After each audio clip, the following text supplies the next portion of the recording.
Good morning and welcome to the Audit and Risk Committee on the 7th of December 2022. So thank you very much for coming.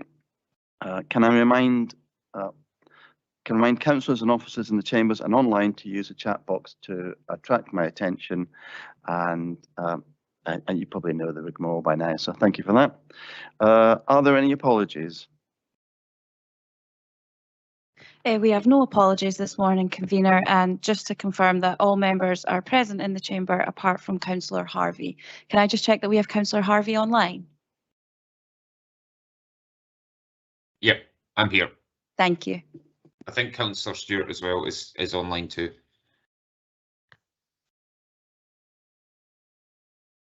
Okay, thank you for that. Do we have any declarations of interest?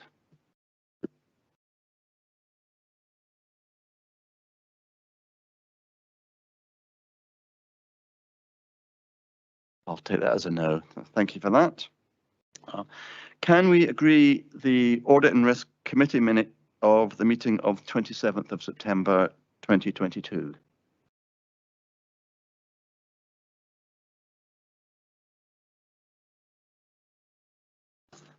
Great, thank you for that.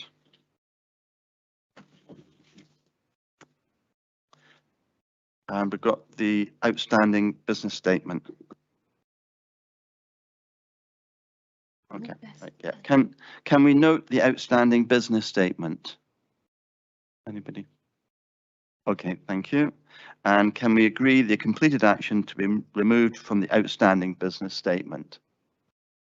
Great, thank you. Okay, we now have the internal audit follow-up, and I'm going to ask Jackie Clark to introduce the report. Thank you, convener.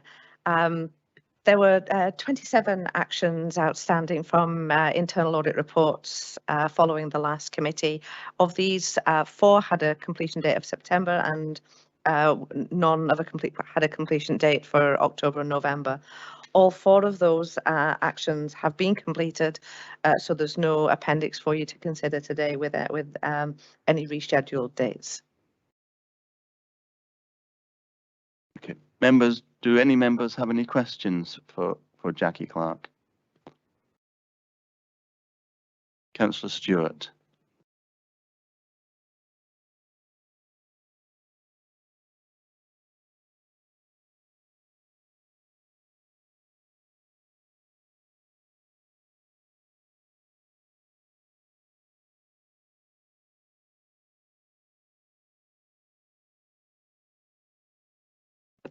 This one's working. Thank you.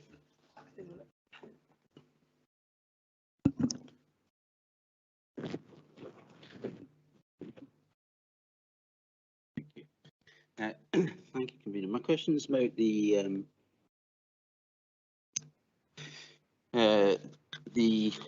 public sector internal audit standards requiring establishment of a follow-up process to monitor and ensure that management actions have been effectively implemented.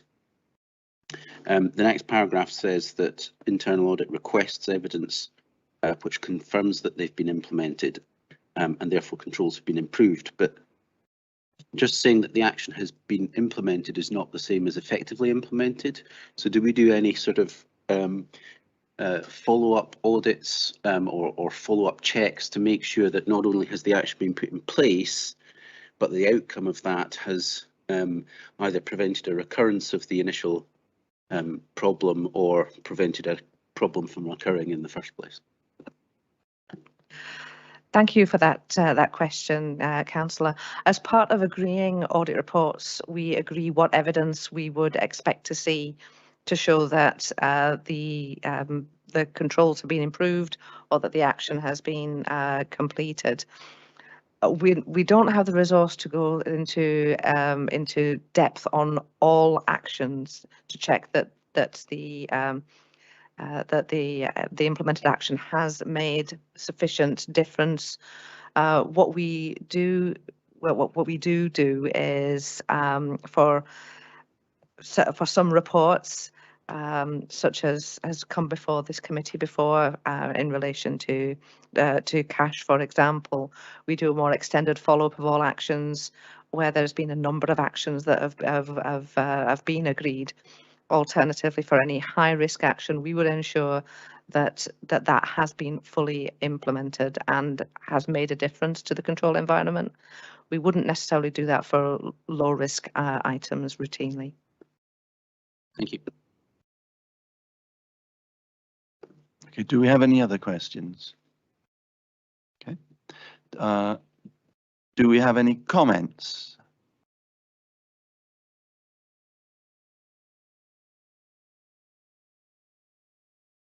Are members happy to agree the report?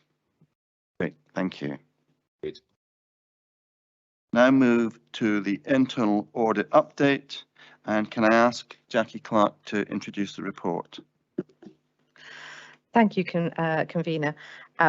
Internal audit has continued to work on the internal audit plans for both the Perth and Kinross Council and also for the Integration Joint Board. Whilst reports aren't fully finalised yet to be presented at this committee, assignments are progressing well. As stated in the report, we've been successful in recruiting a new senior auditor, and he has commenced work with the council and will be here at future audit committee meetings once there are reports that he's had involvement with being considered by this committee. Also, you'll see from the report that we've had involvement with the National Fraud Initiative, and I'm pleased to report that all our data sets have been uploaded, and we're just awaiting the matches, which are due to be released to us next January for us as a council to consider and investigate where appropriate. We've also been involved in a whistleblowing disclosure investigation, which if anything comes to light, which is in relation to internal control, governance or risk management, we'll bring before this committee. At present, no such issues have arisen, but the investigation is soon to be concluded. I'll happily answer any questions that you have. Councillor Barrett, you have a question. I do. Thank you, Jackie. I welcome that you now have filled the post. Is that you now fully up to strength on the team? Thank you for the question. We have one member of the team who is seconded at present, and we're awaiting the outcome of that to discover what's going to happen about that final post. But the addition of the senior auditor is a definite progress. Thank you.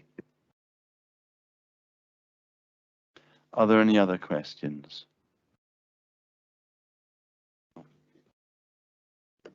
Councillor Stewart, Councillor Grant Stewart. Thank you, convener. In paragraph 4.1, the Chief Internal Auditor reports periodically.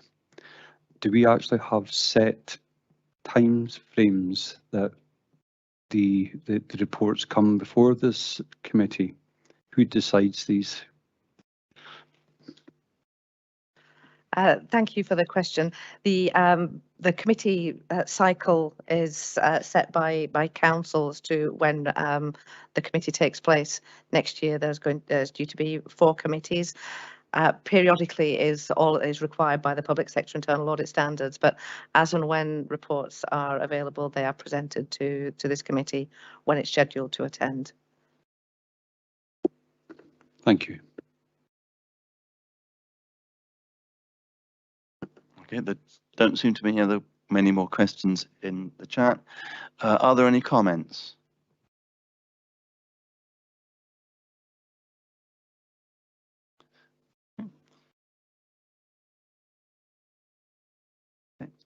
Are members content to agree the report? Right, thank you very much.